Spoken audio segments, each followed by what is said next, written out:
Yud Zayin base 17b, and we're at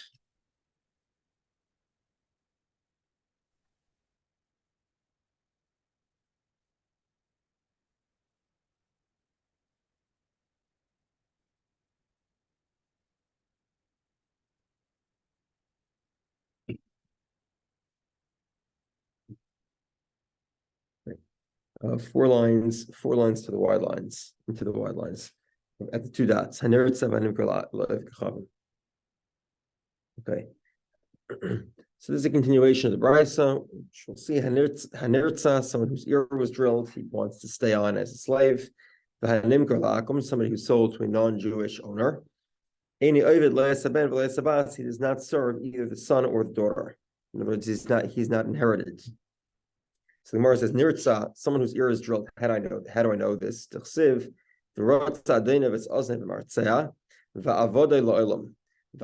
is the limitation. Va'avodah means serve him specifically, and not the son or the daughter.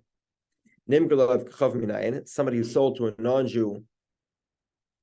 How do we know that he serves the non-Jew specifically, but not his sons or his daughters? So the verse states that you can redeem him by calculating his prorated value with the slave owner, but not with the slave owner's inheritors. Why not? Obviously, it's because if the slave owner dies, he gets to keep it. He goes free. Okay. Now, what do we see from this? That if not for the verse stating that that we do not contend with his inheritors, we would contend with his inheritors. The verse specifically has to limit us from dealing with his inheritors of a non-Jew. What does that tell me? It tells me that a non-Jew inherits his father Dvar Torah biblically. A non-Jew inherits his father's what? Biblically. In other words, under Torah law, it's absolutely the case that a non-Jew would inherit his father, who's also non-Jewish. Okay, and we get this from where? In fact, the Torah has to specifically limit that a slave is not inherited. Okay. If a non-Jew does not inherently inherit his father, right? Say that real fast, 3 times. Then why would the Torah need to limit a non-Jewish slave from inheriting a slave, and say that only the master gets to keep the slave, not the sons? Right. Well, obviously that means that otherwise, if not for the limitation, the sons would be able to keep the slave because they inherit their father under Torah law.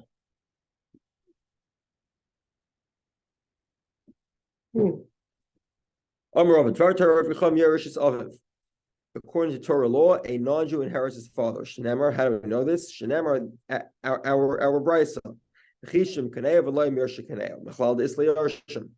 And the fact that Torah says that a non-Jewish slave owner does not inherit his Jewish slaves to his sons, that tells me that his sons are inheritable. In other words, typically speaking, his assets could be inherited by his sons, and that's recognized under Torah law. 10 lines from the bottom of the page. Isla Yarshim is what we're holding. Okay.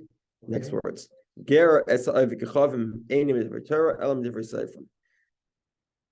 you have a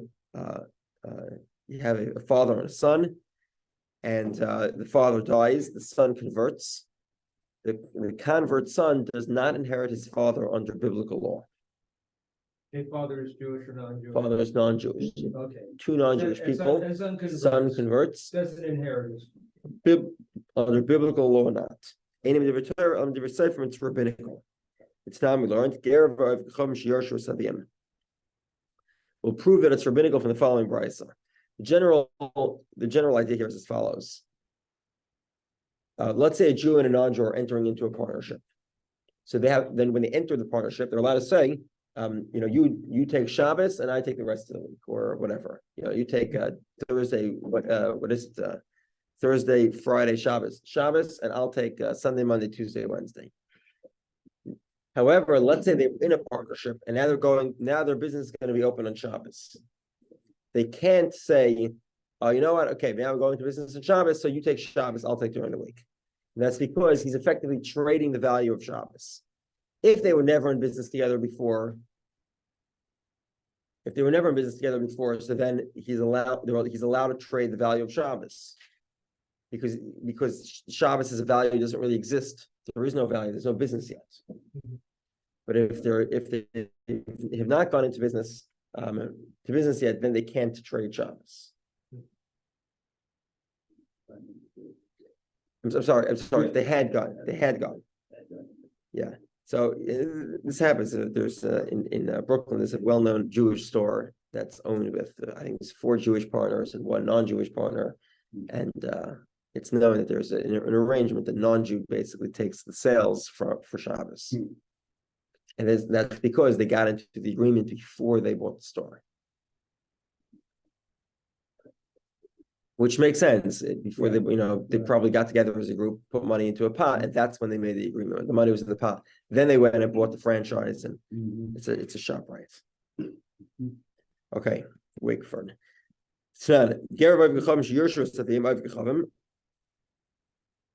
Okay, you have a convert and a non-Jew. They inherit their father, who's a non-Jew. So in this situation, the non-Jew is allowed to say, so the father had this idol, very expensive idol. So he tells the non-Jewish brother, you take the idol, I'll take the cash instead. You take the wine, which is non-kosher. Bani Perez, I'll take fruits. Okay, Misha Bodo Shusgera, but once the convert has taken possession of the item, also it's prohibited. Now, this is clearly the proof here. If you'll tell me that the inheritance is deraisa, it's the fact that a convert can inherit his father biblically. If the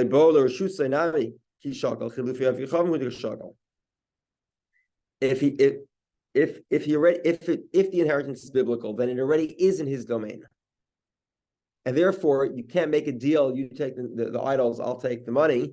Because that's like they're already in business. Ella what? It's midrabanan who? Midrabanan zeru rabbanan shem yasel surah. The rabbis made this decree because they didn't want the non-Jew to see a pile of money from the deceased person and go back to being a non-Jew. And therefore, because it's rabbinical, they allowed him to trade the value of an idol or non-kosher wine for money and fruits, or something else for that matter. The Bryce says this as well. Specifically when they inherit, when they're in a partnership already, then it is prohibited. 1 second. One second.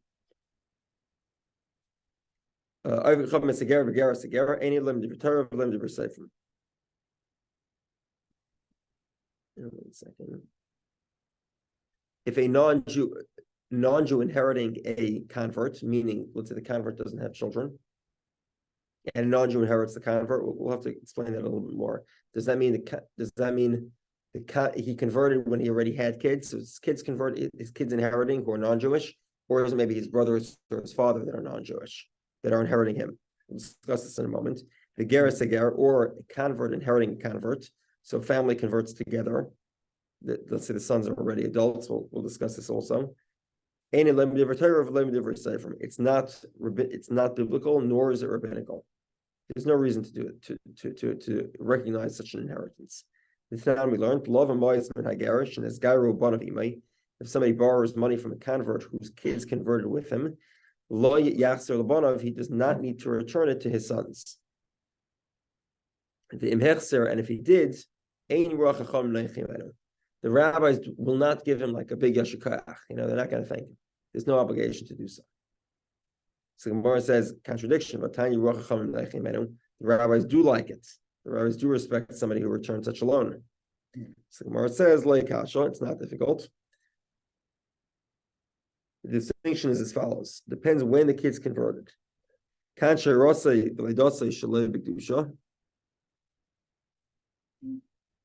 If the child was conceived and born as a non-Jew and then converted, Then the rabbis say, this is by the way one interpretation, there are other interpretations. I'm giving you Rashi's interpretation as explained by Tosfos.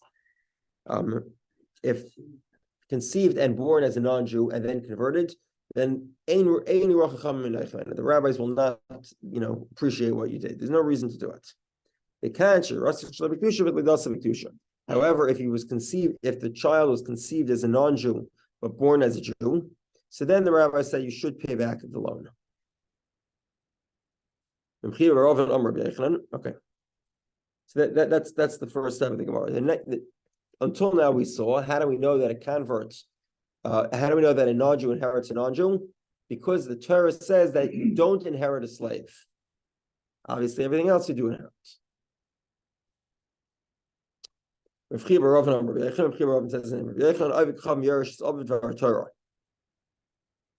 A non-Jew inherits his father under biblical law. Different verse. Inheritance to Esav have given Har Seir, the land of Seir. Obviously, if he gave inheritance to Esav, that means Esav has an inheritance, and Esav is obviously non-Jew. Vidilma Yisrael Momer Shiny. 1 second. Who said Esav was a non-Jew? Maybe Esav was a Jew, but he didn't. Right? But it's complicated. What made you a Jew before the Torah was given? But maybe he actually had the status of Jew, but he was a mummer. He failed to keep the laws. Elamei hachad from here. Kilivnei light nasati es or Yerusha. Or was given to the people, the children of light. Okay. Rav Chia Barav in my time why doesn't he like the source that Rava brought? That you can only inherit, that you can't inherit a slave. 1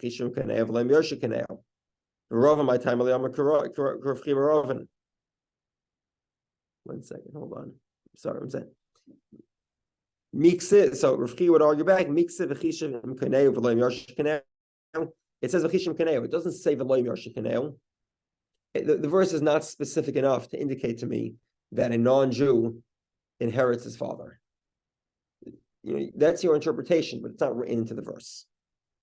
Okay. The Rava my time why does Rava not say like Rav Chia Barav in the source that the children of light will inherit him?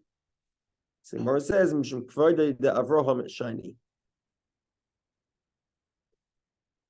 1 second.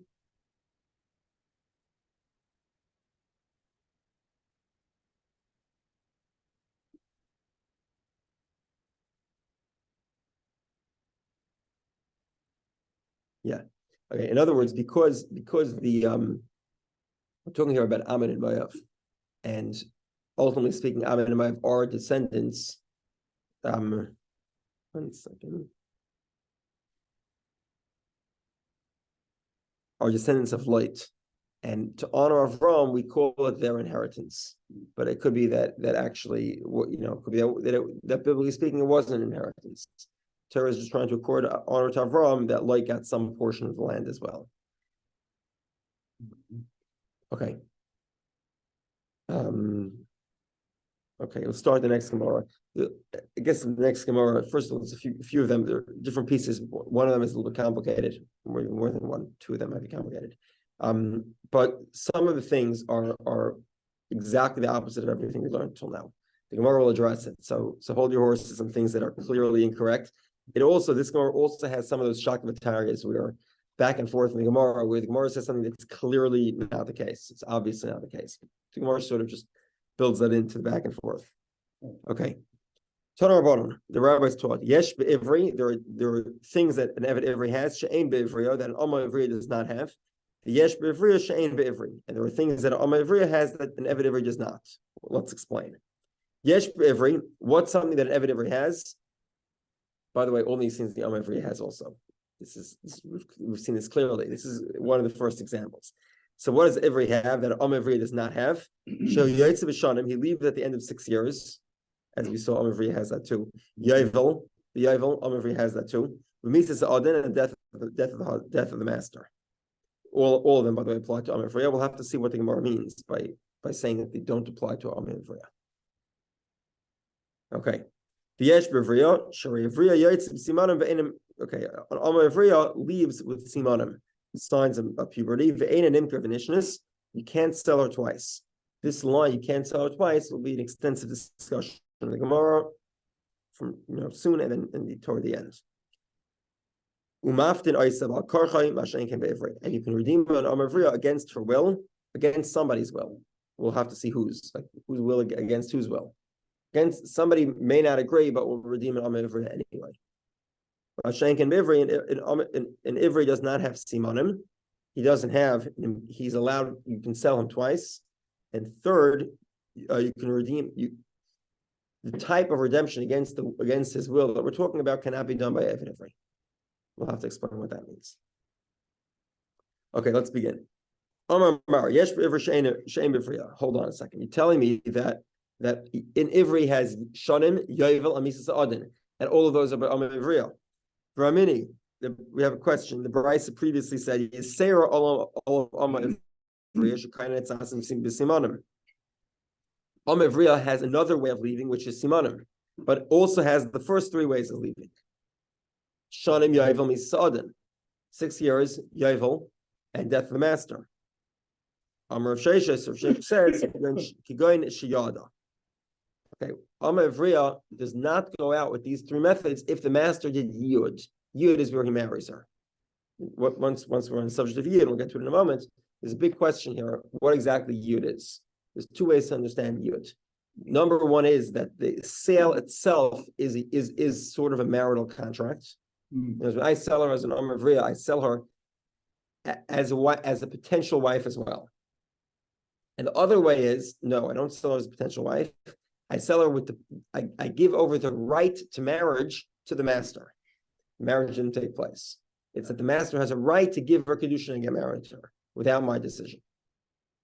He's bought that right, but she hasn't actually purchased her in the sense that he hasn't given her an item of value of Kiddushin to be a wife. And we'll discuss why that's relevant later. Okay, 1 second. When he married her, Pshita, Gita boy. If he married her, of course she doesn't leave with 6 years, Yovel and Misadin. Misadin, technically speaking, she does leave, but that's for other reasons. It's not Misadin at that point, it's Misas, it's Misabal. And by the way, Yud could be done to a son, right? A son could do Yud also. The master could do Yud or his son.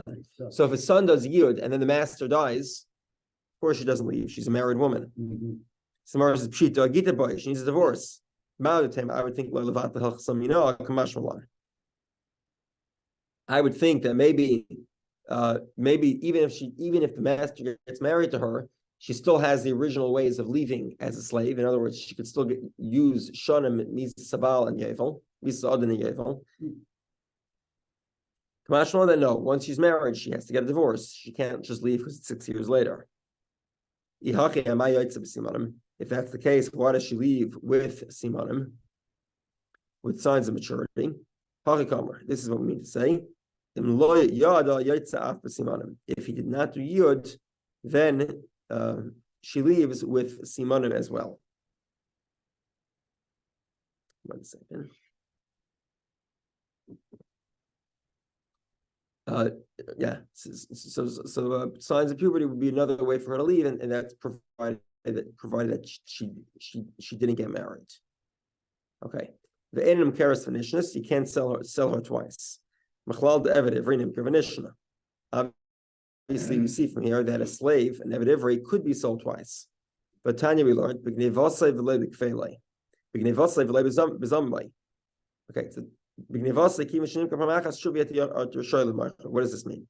The Torah says that a person who steals, the nimkar, will be sold b'gnevasei for his stealing. And we learn from here, the general rule is that if you're a typical robber, this would be someone who steals at night and hidden, he has to pay back double, what we call kefil, double payment. So he steals $100, he has to pay back $200. Kefil is, as you might think, is a knas. It's a penalty. You don't actually, you didn't actually steal from $200. You stole only $100, and therefore today we do not collect kefil. However, if you grab it, court does not have a right to remove it from you. So somebody steals from you and you take back double payment. There's a couple of stories of Yeshiva Bachram where someone played a game and they had just learned this Gemara and they would just take double back just to get the guy. It sounds like your thing. Okay, anyway, he is not sold if he can't make, let's say he does a list of so there's a list of an armed robbery is also considered a ganav. So he goes into a bank, he steals $40,000, and he can afford to pay back the $40,000, but he can't afford to pay back $80,000. You might imagine, probably the reason why he robbed the bank. So do you sell him for the next $40,000 for the kefil part? No, only for the core money. If he went to Vegas and spent the money in a half a second, that's when you'd sell him. Second, okay, so two witnesses testified he was an armed robber at a bank. He stole 40 grand. He spent the money in Vegas, doesn't have the money to pay back. We sell the guy. Fine. Sure enough, 2 days later, another set of witnesses come in and say, how could you testify that you saw him rob a bank? You were in Israel at the time. You were elsewhere. So you couldn't have testified. So those, and that it's verified, etc. And the witnesses now are invalidated. Okay, now do we say, hold on a second, the witnesses don't have money either. So just like you planned that he was going to be sold as a slave because he couldn't afford to pay, you too, that you planned on selling him as a slave, you also are sold as a slave. No, only if you actually stole, not if you were aiding them. If you lied about it, you owe $40,000, but you were not going to sell you as a slave. And finally, we'll have to explain this in a moment. Basically, we won't sell you twice because you're a robber. What does that mean? Hold your horses. Okay. So now, 1 second. So we have a problem here. The mission is the Bryce is clearly stating that you could sell an Eved every twice. And now this Bryce says, no, you can't sell him twice for stealing. What's going on? Which one is it? So it's not difficult. So this would be if it's one robbery or it's multiple robberies. So for example, in the bank, going back to the bank robber scenario, let's say the teller gives him one big bag with $40,000. And then sure enough, the guy's not an idiot, he walks to the next desk. Yeah, instead of a robo-teller, they actually have a person there. And he gets another $40,000 from the second person. It's 2 acts of robberies, right? Because each bag is one robbery. So if it's 2 robberies, you could sell them twice. The word b'nevos implies even for multiple robberies, you'd make him pay back. You would only sell him once. Abaye clarifies again, so this is as follows. Let's say he goes and robs Chase, and then he goes across the street to Wells Fargo and takes Wells Fargo. So then he's going to be tried separately. It's 2 separate trials, even if they happen, by the way, at the same time. So Chase would sell him as a slave for $40,000, and then Wells Fargo would sell him as a slave for $40,000. Now, let's say he steals from Chase multiple times, so it's one big trial, only sell him once. Or alternatively, if he robbed the bank once, then he was sold as a slave for 6 years, or let's say 3 years, and then it was Yovel, and then he robbed the bank again, we'd sell him a second time, even if it's the same person. It's only when you're trying multiple robberies at the same time for the same person, that's when we'd sell him only once. Even let's say he's only worth as a slave, I don't know, $200 for 6 years. So then we would only sell him once, even though he stole $40,000. Bottom. He stole $1,000 and he's only worth $500. Okay, 1 second here. Hold on. The Folio changes the gears here, and it is as follows. Okay, Nimkar ve'enai chayzer v'nimkar. He sold the first time, but we don't sell him. We don't sell him a second time. Let's say he stole $500, but he's worth $1,000. We don't sell him at all. So because you can't really, it's not fair to put him in prison for put him up for a slave for 6 years or for $1,000 when he only owes $500. Rabbi Yezer says even more than that. If he is worth as much as he sold, that's when you sell him as a slave. But otherwise, you do not sell him as a slave. So in other words, he has to steal 1,000 and be worth 1,000. He steals 800 worth 1,000 or steals 1,200 worth 1,000. Don't sell him for a slave. Say that last very last part. if you times. sold, if he was worth 1,000 Okay. and he stole either 800 or he stole 1,200 or any number or in 999 or 1,001 Yeah. or any other number. I see, because he's still above what he was, that's what I was missing. So the first opinion is if you're worth less than you stole, we sell you once. At that. If you're worth more than you stole, don't get sold at all. It's not fair to you. We can only sell you for 6 years. I see. As We're selling you for 6 years and you only owe 3 years worth. It's not fair.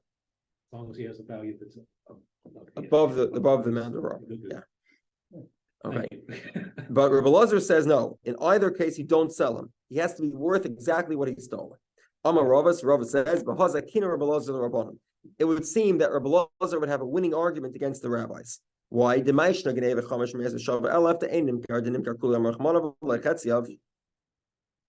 a guy steals 1,000, I'm sorry, a guy steals 500, he's worth 1,000. You can't sell him. Why? Because it says you have to sell him completely. You can't do a half sale, and which a full sale is 6 years. 6 years for 1,000 coins, but he only needs to pay 500. You can't sell him for 3 years, so therefore he's excluded from the sale. Is this implying that he has enough money to pay back? No, he doesn't have enough money. No, I'm saying he has enough money, he's worth more. No. He's worth more as a slave. Doesn't have the money in the bank. Oh, okay. He has no money at all in the bank. The guy is He's not gonna. talking about money. The guy will end up not getting paid. Or yeah, whatever. They'll have to make sort of an arrangement, they'll compromise or something like that. Obviously, by the way, the guy seems to be pretty competent. If he can earn double what he stole in 6 years, presumably he has some sort of competency. Maybe they make some sort of negotiation. And generally speaking, the rule when somebody owes money and can't pay is misadron. Misadron is, if you heard, is a Hebrew word called sadran. The best translation of that is the Yiddish word called a macher. Heard that expression? Yeah. A guy who's Good shot. You do a lot of- yeah, he sort of messes around. So we make deals. We work it out with him. We try to make a payment plan. Obviously, you're not going to get paid what doesn't exist, but But he try does, to, you know. he does not have to pay double. he does have to pay double. He But he does can't. have to pay double. Doesn't have if he's a ganav. Is this to say though that if he has the ability to pay throughout time, that he can do, or he has to be able to immediately? There's no, at that moment? no. 1 second. So, no there's no bankruptcy in Jewish law. So there's no such thing as declaring bankruptcy. What happens is that you make a deal, and how long the deal plays out depends on the person. So it could be time ahead of it. Sure, Once he has the potential sure. to pay it back, then it's a lot. Okay, I see that. Sure. The deal I is thought it had to be at that you have to be exact moment. careful because you want to incentivize the guy to work. You don't, Sure. otherwise he won't work at all if you make him pay every last penny. So yeah, that's what it means to make I a just deal. thought you had to have it at that exact moment, but if he has the potential to be able to do it, then that deal could be struck. Okay, thank you. Okay. So the nimka kula marchmanav lechetziv. You have to sell him. He has to. We sell him completely and not half of him. It would also make sense if that's the case to read, according to Rabbi Lazar, to read the verse as you sell him for what he stole and not for half of what he stole. Meaning that that it would make sense according to Rabbi Lazar, his value has to be what he stole. If it's more or less, then it's excluded. Okay, you redeem her against her will. What does that mean? Rava thought that means against the will of the master. What does that mean? What does that mean? In other words, every slave, if a slave gives money to redeem himself, he's fully entitled to do so. And the master does not have a right to say, well, I just bought you yesterday. I don't agree. It's not up to the master. The slave is able to redeem himself in both scenarios. In every scenario. Yeah. If he's worth more than he stole. Don't sell him according to everybody. You If just he's worth less than he stole, it's a debate. According to the rabbi, sell him once, not twice. According to Rabbi Lazar, don't sell him at all. worth more, so that means you're still a slave and. It's not fair to sell him if he's worth more, and Torah really excludes it because you have to sell him completely, and it's not fair to sell him completely. You can't sell him. Sell him for a profit. No. Yeah. Can you sell two profit? Yeah, to a profit. Okay. All right. I guess. Okay. So basically, So the question, so redeeming the slave redeeming himself. Obviously, every slave can redeem himself against the will of the master, whether it's an Eved or an Amar Yifreya. So what's unique about Amar Yifreya? So Rava proposes as follows. I'm sorry. Rava says against the will of the master, which Abaya understands to mean the kasivnei shtar adamah, where basically we force the master to redeem the Amar Ivriya. The Amar Ivriya basically signs a document saying, "I owe you what I'm worth," and gives that as payment. So basically, we've taken the redemption, we've turned it into a loan between the Amar Ivriya and the master. So the Gemara says, What's an IOU from a 12-year-old girl worth? Nothing, right? So why is it fair to him? Why does she get to walk away with signing an IOU? Abaya says, even against the will of the father, because of damage to the family name. Doesn't look good for the family. In other words, one of the extended relatives want to redeem her, fully entitled to do so because of Pigam Mishpacha. It's damaging to the family name. Ihachi Eved every Naminech with name Mishpacha. Mishum Pigam Mishpacha. And Eved every also, same thing. Why can't the extended family members redeem him? Because he's according dishonor to the family. And the answer is very simple. The answer is you could, but Hadr Oslam Mizvanafshe, he'll go ahead and sell himself again. So Gemara says, Amivriya, well, maybe the father will sell the Amivriya again. No, that doesn't work. Haktani, Aiden Karis finishes. You can't sell an Amivriya twice. It's sort of very simple. An Amivriya you can redeem against the will of the father because the father can't sell her again. So it makes sense. But if you redeem a man against his will, he'll just sell himself again. So therefore we don't do it. Now, in this question of Nimkeres Phoenicians, that's sort of the next section of the Gemara. Selling her and selling an Amivriya and then selling her again.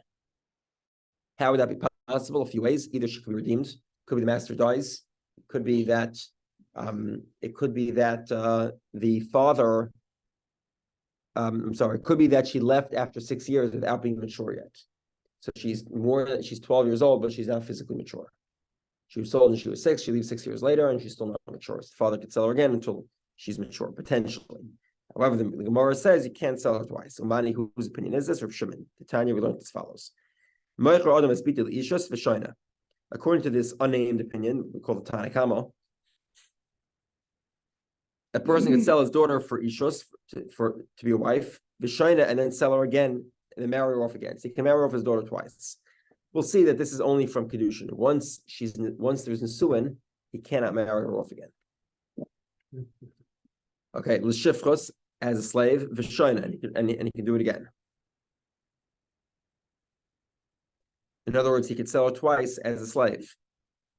Leishus achar shifchos, he can marry her off after she was a slave. Abaloi l'shifchos achar ishus, but he can't sell her as a slave once he's accepted Kiddushin on her behalf.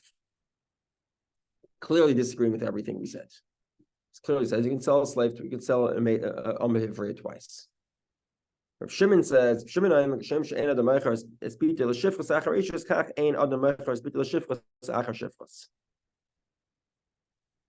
like you can't sell shifchos after marriage, you accept a Kiddushin, you can't sell her as a shifcha, can't either sell her as a shifcha once she's already been a shifcha. We plugged the Dahani Tanai. It's a debate in this machlaikas. Okay, the Tanya we learned. Okay, we'll finish this Gemara. This will be the last Gemara today. It's a little complicated. What's the next word? Bivigdai. How do you read that word? So it can be read as bivagdai or bivigdai with a chirik on the vase. That would be as if it was read beis yud gimel dalad vav. You're adding a yud there that's not written into the text. So how do you read this? Bivigdai ba. So Rabbi Kiva says, the first opinion is Kiva and Shapira Shalitze Allah Shuv Ein Rishoy L'Maycha.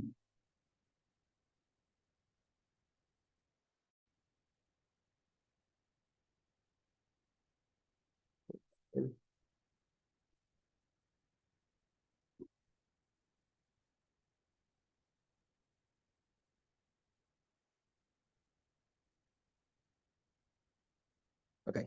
In other words, Kiva and Shapira Shalitze Allah, once the master marries her, that's the boged here. Beged, okay, the word is two words: beged and boged. Beged is a garment. Boged is a trader. So who exactly was bevigdeba? So bevigdei bar, according to Rabbi Kiva, means a clothing. It means a baggage. What does that mean? It means as soon as the master put his talus, over her, meaning he married her, at that point the father can no longer sell her. So it's dependent on the master. Div Rabbi Kiva. Rabbi Lazar says bevigdei bar kiva shebagad bar shuvein rishon l'maycha. Once he's sort of impugned on her, meaning once he sold her as a slave, he sort of traded her by selling her. So then, he can't sell her again. What's the debate? We read the word as it's pronounced. It's pronounced as begida, as treachery, being a traitor, not treachery, being a traitor.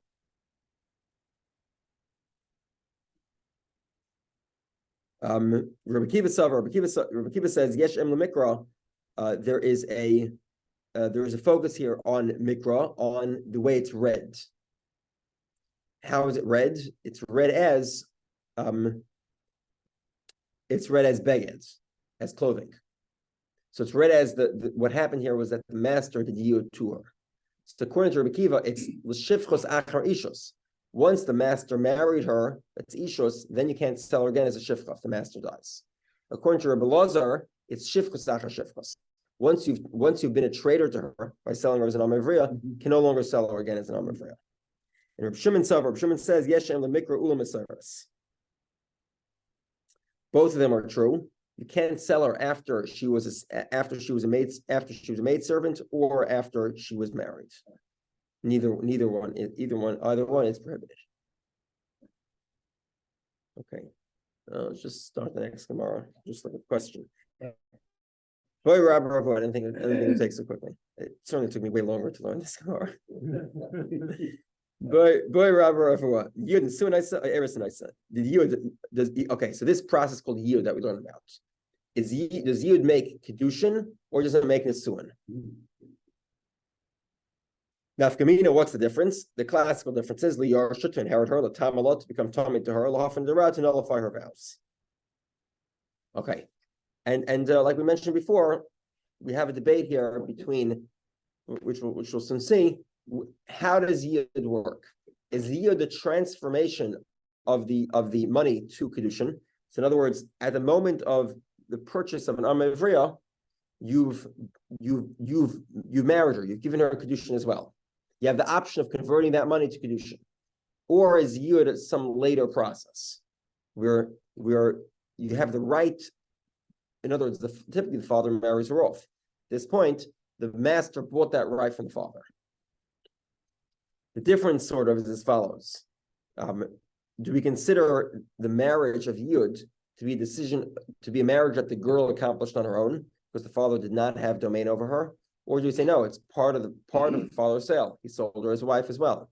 Therefore it's really the father's Kiddushin. And we'll get to a bunch of complicated Gemaras, and I'll do it tomorrow.